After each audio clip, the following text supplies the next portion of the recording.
All right, let's just jump right into this one because today's explainer is an absolute mind-bender.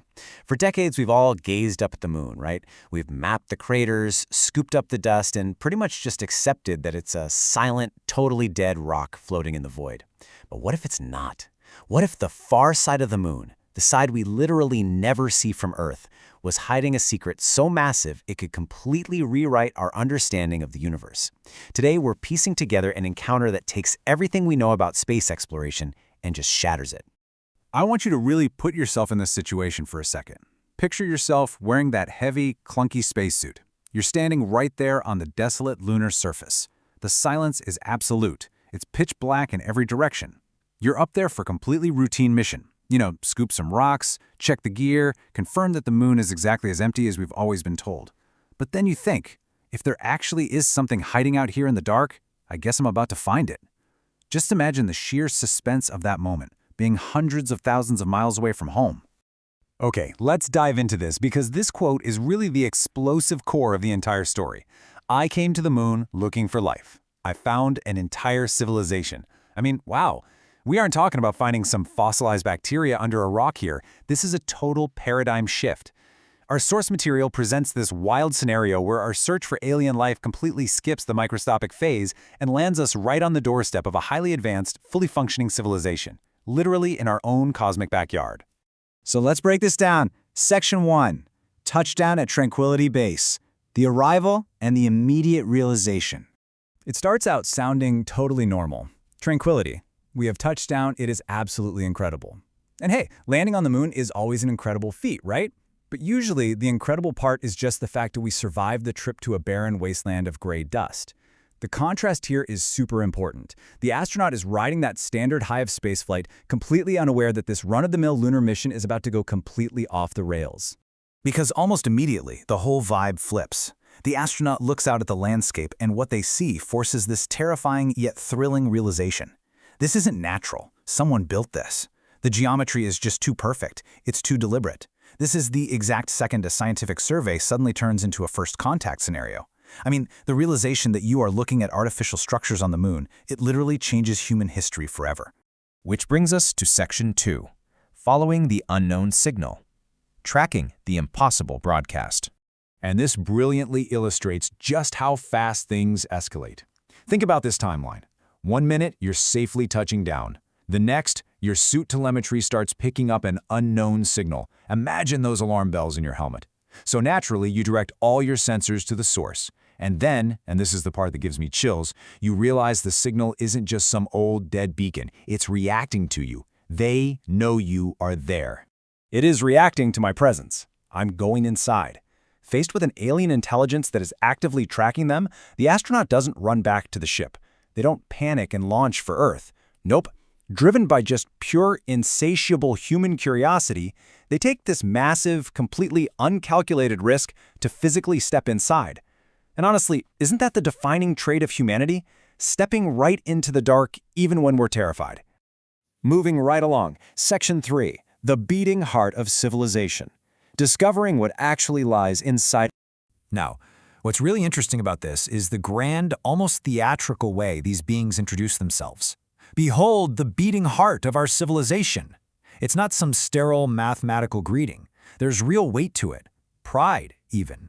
It tells us that whoever built this place isn't just clinging to survival. They are a flourishing, highly cultured society with a massive sense of identity. And the astronaut's reaction really sets the scene. It's more beautiful than I ever imagined. We always seem to picture alien worlds as these cold, metallic, almost horrifying places. But here, the story leans heavily into this deeply emotional human reaction to just overwhelming beauty.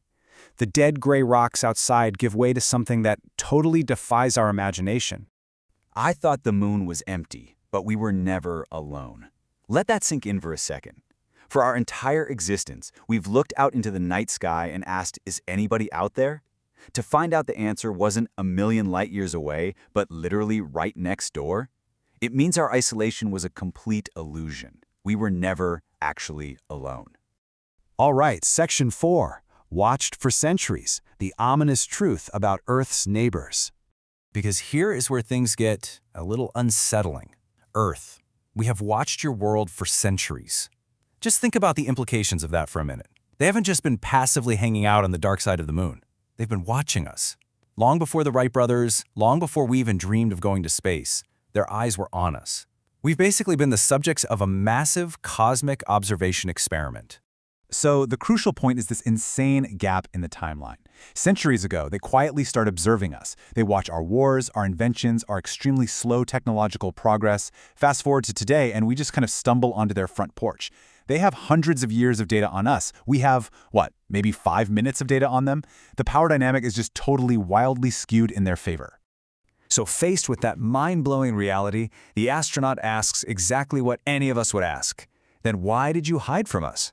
It's such a human question, right? It's a plea to understand. If you're our neighbors and you have this beautiful, advanced society, why all the secrecy? Why just let us sit out there thinking we were alone? But sensing how outmatched they are, the astronaut very smartly tries to de-escalate. I came from Earth. I'm not here to fight. It's just a classic, necessary baseline for diplomacy. When you're standing in front of a civilization that has watched your entire species evolve and could probably swat your ship like a fly, you make sure to state your peaceful intentions right out of the gate. Which leads us to the final part. Section 5. The ultimate human choice. The final ultimatum.